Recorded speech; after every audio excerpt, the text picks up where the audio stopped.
Hey everybody, thank you so much for joining the channel today. Today is the 12th episode in my little mini series called Back to Back, the Greatest Album Pairs of All Time. And today is a special one because these two are just so special to me. They're in my DNA. I've loved them since I first heard them. And we're staying across the pond in the United Kingdom for this episode as well. Last episode, of course, was Whitesnake. And today I'm talking about Black Sabbath. And this is an episode that I'm putting together, and I put together because it occurred to me. I was doing something in the kitchen and it's like, wait a minute, why aren't these two on the list? They should be. So I'm doing, at least for now, 21 episodes instead of 20. Let's see if we can push it up to 25, but I'm not going to force something if it doesn't fit. So before we get on to our discussion of the two greatest pairs with respect to Black Sabbath, let me give again the qualifications for making the list of the all-time greatest album pairs of all time. 1, they must be back-to-back in the discography. 2, they must complement one another, or they're companion albums. They work well together. The second one, chronologically speaking, must pick up in some way or ways where the previous one left off. They could have been a double album, and they both must be seminal works. Now today, some people will argue these are not seminal works. Maybe one, but not both of them. I'm going to disagree and say they are seminal works. And I'm talking about Heaven and Hell, of course, followed by Mob Rules. So let me talk about, before we go through the tracks, and talk about why I think they fit in this series for great album pairs.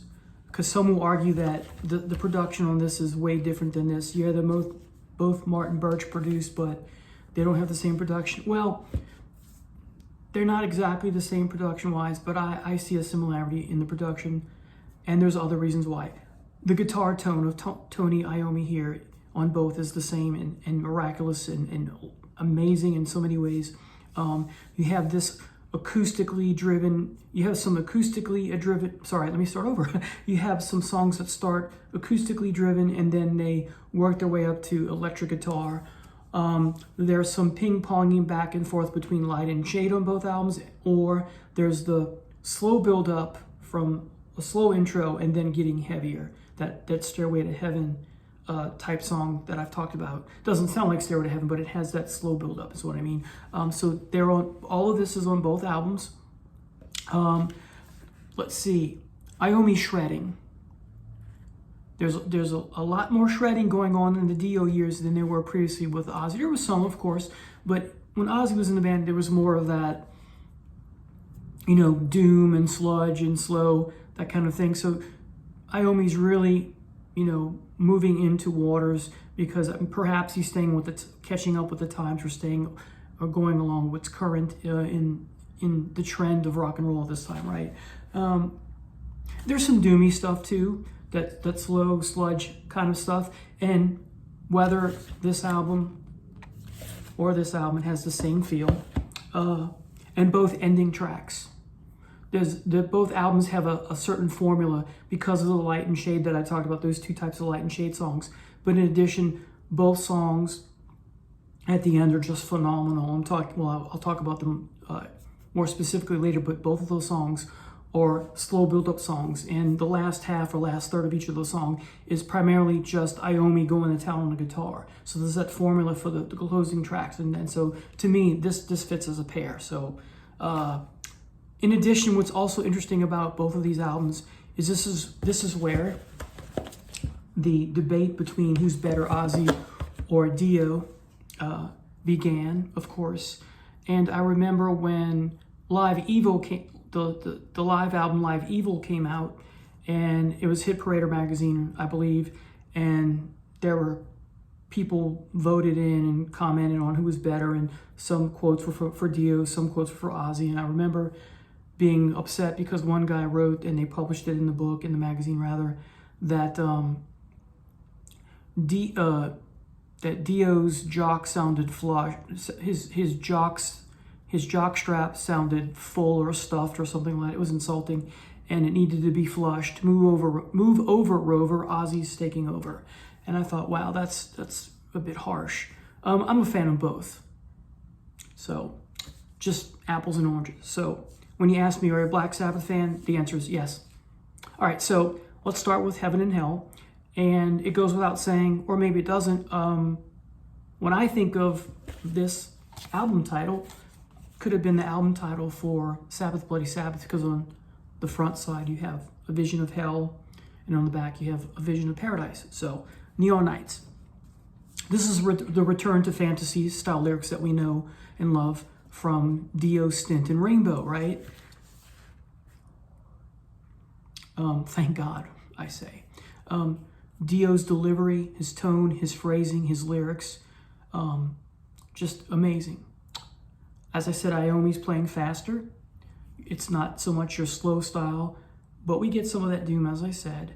The style here, that faster trend, is just fantastic. I love it. I can't get enough of the guitar tone on this album and the following one. And Geezer's bass on the song, one of the best. I could see this as a Rainbow song. I could imagine it would be different because Richie would be playing, but this song, Neon Nights, would work as a Rainbow song as well. All right, Children of the Sea. One of the best Black Sabbath songs of all time, whether you're talking Dio only or the whole catalog. Great acoustic opening. The bass is phenomenal. Dio shifting in vocal registers here. What we've come to know and love from Dio, it's all here. His when he does the is great.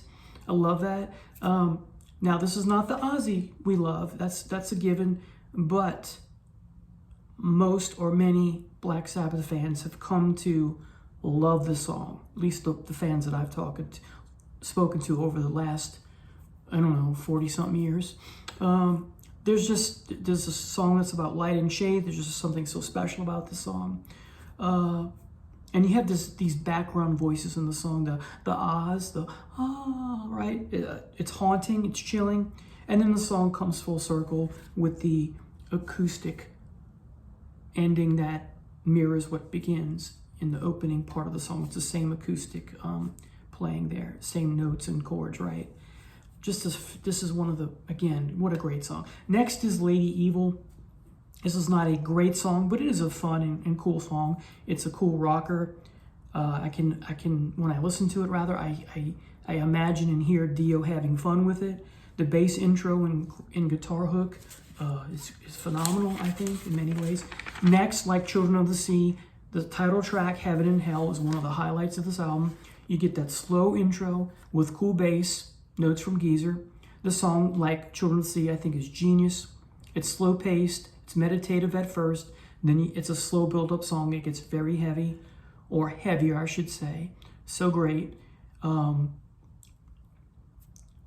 And some of the lyrics, just a couple things that I like about the song lyric-wise.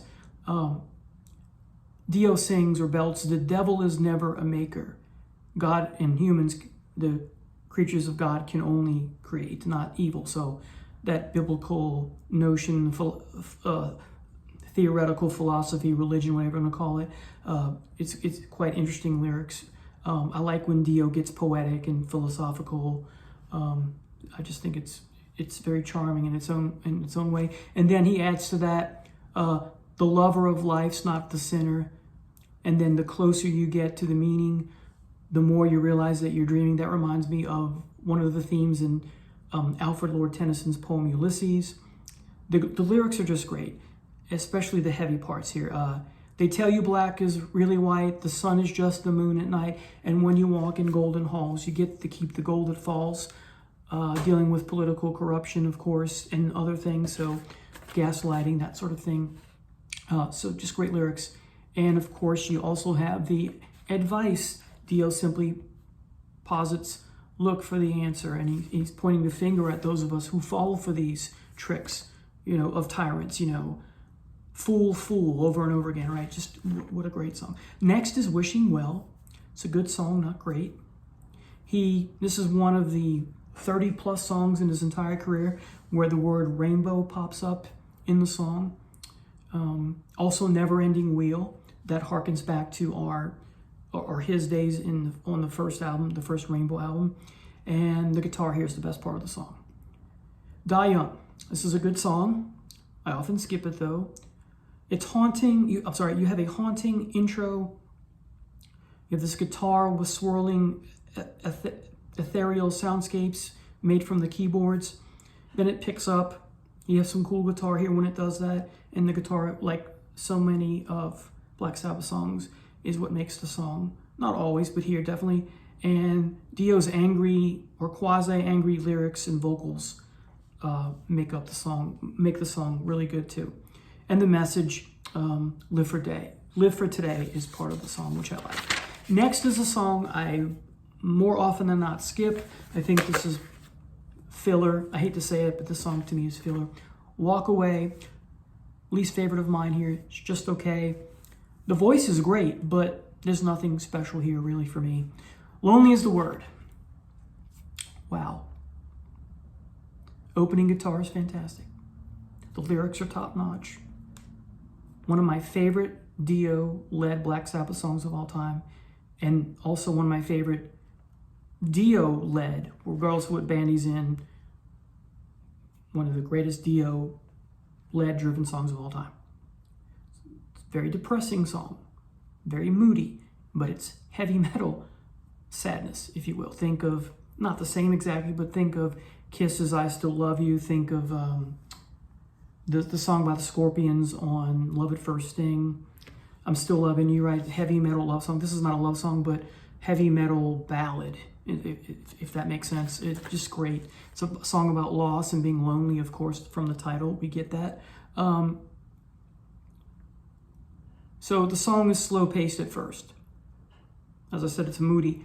And you get some drums here that are from Bill Ward. The whole song, his drums are amazing, And when you're done with the solo at the middle of the song, which is, by the way, amazing, fabulous, one of the best of all time from the band, if not entire rock and roll and heavy metal to begin with, when the vocals return, which are brief, it's a nice touch. But then at the 3-minute and 48-minute mark, you get the outro solo, which is from 3:48 all the way to the end of the song at 5:49. So it's quite long, and you have the drums and the bass underneath the solo, and some underlying keys, which add to the chillingness of the song lyrics and the overall tone and message and mood of the song musically as well. It's heavy metal blues at its best. And so the rest of the song, like I said, from 3:48 to 5:49 is primarily focused on Iommi's amazing shredding. It is just fabulous, fabulous. All right, let's talk about Mob Rules. Opening song begins with Turn Up the Night. I see similarities between this and the opening of Heaven and Hell, Neon Nights. Just a beat you over the head type song to get you hooked, right? That's the similarity there. You get this thundering intro. You have this somewhat fast paced singing from Dio here, and more shredding style guitar from Iommi. And the guitar here foreshadows or reminds me a bit of what's to come later on the song Trashed on the Born Again album. This is a similar feel. Next, you get the really good song Voodoo. It's a nice, slower paced, quasi-doom metal song, because you have this doom metal quality about the pacing of the song musically. And every time Dio belts the word voodoo, I imagine him doing this, 'cause it's boo, right? So just, my imagination playing with me there. Maybe he did that. I'm sure there's some footage, right? This is a fabulous Black Sabbath song. I don't think enough people talk about this song. Maybe it's underrated. The tone and effect pedals that he uses, Iommi does, it just sounds amazing. It's great. Next is the Sign of the Southern Cross. Very similar to Children of the Sea, because you have that acoustic intro and this back and forth between acoustic and heavy guitar, right? So it's similar to Children of the Sea, as I said, which is both songs are fabulous. You have some soft vocals at first, which are great, and then you get eventually that semi-growl-like register that we love from Dio, which is fantastic as well. So you have that light and shade here. It's rich in moodiness and has a dream state quality to it at times. And this, of course, segue. The ending of the song is a segue into E5, I50. And because the end of Sign of the Southern Cross, you hear these weird soundscapes, which I'm going to talk about in a second. And then, of course, E5, I50 begins with those same weird, odd soundscapes. All right, so let's talk about the title of the track. I had to look this up as a teenager. E5, I50 translates into evil. Here's how you do it. The E stays the same. The I stays the same. The 5, convert it to the Roman numeral 5 to get your V, your letter V, and convert 50, 50, into the Roman numeral L for 50, and you get evil. So let's talk about the actual music. The intro sounds like a weird, high-pitched missile launch at first. Okay, and you're expecting the, but you don't get that part. You just get the C, right? But then, added to that, I don't know how to describe this, but here goes. You get this metallic, crystal-like, swirly sound underneath that, right? And then you hear perhaps voices. It's hard to determine. It sounds like voices going, pleading for help, okay? And that's 30 seconds of all that. Then you hear Iommi take his pick and run it across one of his strings of his 6 string. Okay, classic cliche thing to do, but it's great. I never get tired of that. Think Still of the Night by Whitesnake. And all of this is creepy, haunting, chilling. And then you hear a voice, and it's very chilling, and it sounds like a warning. It has a demonic voice to it. It's in the back of the mix, though. And so you hear that guitar across the strings, right? And do that right, but you hear the pick across the strings, and then you hear something like that. I'm making it up, but it's really creepy, in a cool way, like a horror movie, right? And then you get this. Is that the bass guitar? Probably. And then underneath or on top of the you get this crystal swirly sounds again. And then the third part of that is you get this odd creepy guitar sound from Iommi. So you get this with the creepy guitar sound and the crystal swirly thing going on, and that repeats for a little bit. Then you get a soundscape feel, which is a Tangerine Dream type feel to it piece. And then there's this like computer-like sound, which is hard to describe. And then it launches into the heavy Mob Rules, which is just fantastic. A great intro to Mob Rules, because the evil, that I always forget this, because it converts. So E5, I50, which means evil, is the introduction to the thing that's coming to crawl in the Mob Rules, which is the mob, right? So let's talk about Mob Rules. One of my favorite Black Sabbath songs of all time. You get this great, heavy, super intro with that amazing riff. And of course, as Dio belts out, something's coming to crawl. He's giving a warning. Black Sabbath is firing on all cylinders here. Great lyrics, just so amazingly heavy. It was on the heavy metal soundtrack, and rightfully so. It belongs there. The solo work here by Iommi is just exquisite. Next, we get to Country Girl. Doesn't sound like a Black Sabbath song from the title, but it is. I really like this song, though some people have called it filler. Not to me. I think this song is quite good. It's amusing. It's a song about falling in love, but you don't want to fall in love with this type of girl. She's from Alabama. If you're from Alabama, you shouldn't take offense to that from Dio. It's just a song. Maybe it's a true story. I don't know, but I like it. It's amusing. It's a novelty song. It's fun, and it's just a pleasing song to hear. All right. Next is Slipping Away. This is my least favorite song on the album, yet it is a good song.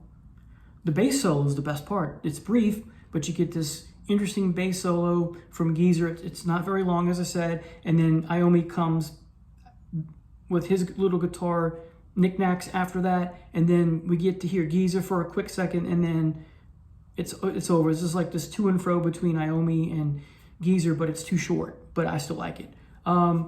And that's all I have to say about the song. It's just an okay song. It doesn't really go anywhere in many ways to me. So next is Falling Off the Edge of the World. Excuse me. You have the slow, moody intro. You have some great lyrics here. The slow intro, because it gets heavier, reminds me of Rainbow Eyes from the Long Live Rock and Roll album from Rainbow. But the difference here is that it's not just Dio crooning. Imagine what Rainbow Eyes could have been if there was more than what's going on in that song. Here it's like Rainbow Eyes on steroids, just the intro, because then it gets heavier. And he sings greatly. I should be at the table round. So we're talking about King Arthur and his knights. Why is he not at the round table? Curious, right? And then it picks up. You have this doomy sound. Is the hero on a quest? Is that what this is about? Is this Arthurian legend tale, kind of the inverse of that? Who knows? It's really the second half of the song, the heavy part, that makes the song dynamite. It's a great song, I think. It's a good / great song. It's kind of a little bit of both. So it's hard. It's one of those. I don't like when teachers do this, but when they give a A-, B+, it's kind of like that. But there it is. All right, finally, last song, Over and Over. Great lyrics. I'll read a couple. Sometimes I feel like I'm dying at dawn. That's the opening line. And every time I hear this, I just think of myself, wow, that's quite a statement, right? It's captivating, mesmerizing, whatever, gives you chills. And then a couple lines later, he says, too many flames with too much, sorry, let me start over. A couple lines later from that, he says, too many flames with too much to burn, and life's only made of paper. And when the way that Ronnie sings that line, and life's only made of paper, and like now, I'm getting chills. I'm just like, that is one of the most poetic things anybody has ever said in the history of language. I think I just like every time I play a song, I look forward to him saying that, and it never gets old. I'm just like, wow, that is just, and many of us can relate to that, right? Anyway, so this song gives me chills. As I said, this song is 2 or 3 notches better than Lonely Is the Word, the other closing track on Heaven and Hell. And that's saying something. This song moves me every time. Lyrically and musically, they pair up nicely. This is another sad, slow build-up, heavy metal song. And just before the 4-minute mark is where it's mostly just the emphasis on Tony Iommi shredding. There's, other instruments underneath all that, but the focus, and of course Dio is underneath that, singing over and over again underneath all that, which is fantastic. So from the 4-minute mark, give or take, all the way to the end of the song, like Lonely Is the Word, it's all focusing on Iommi and his guitar and his shredding magic. This might be my favorite solo. On many days it is, by him. So, this begs the question, which of these two is better? Here's the problem. If we talk about this album, here are the songs I like a lot. Neon Nights, Children of the Sea, Heaven and Hell, Lonely Is the Word. 4 out of 8 are masterpieces. And then there are 2 that I like, and the rest filler or close to filler.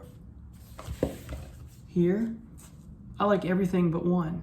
But the problem is, the 4 songs that I mentioned that I like on here, they're better than anything on here. So that's the conundrum. So is it a tie? I don't have a decision yet, but I like them both. But I think these pair nicely. Hope you have a great day. Take care. Bye now.